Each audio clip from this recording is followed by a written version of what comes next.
BCB পরিচালক নাজমুল ইসলামের একের পর এক বিতর্কিত মন্তব্য এবং এর বিপরীতে ক্রিকেটারদের সংগঠন কোয়াবের কঠোর অবস্থান সব মিলিয়ে অস্থির হয়ে ওঠে দেশের ক্রিকেট আঙ্গন। এমন পরিস্থিতিতে চলমান বাংলাদেশ প্রিমিয়ার লিগ বিপিএল অনির্দিষ্টকালের জন্য স্থগিত করার সিদ্ধান্ত নিয়েছে বাংলাদেশ ক্রিকেট বোর্ড বিসিবি। মূলত ক্রিকেটাররা খেলা বয়কট প্রত্যাহার না করায় এই সিদ্ধান্তে পৌঁছায় বিসিবি।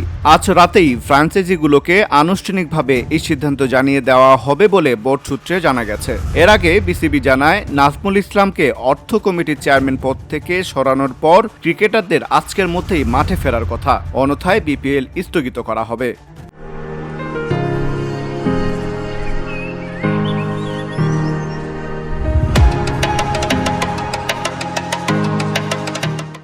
এদিন সন্ধ্যা ৬টায় মিরপুরে সিলেট টাইটান্সের বিপক্ষে রাজশাহী ওয়ারিয়র্সের ম্যাচ অনুষ্ঠিত হওয়ার কথা থাকলেও তা হয়নি। একই কারণে দুপুরে নোয়াখালী এক্সপ্রেস ও চট্টগ্রাম রয়্যালসের মধ্যকার ম্যাচও বাতিল করা হয়।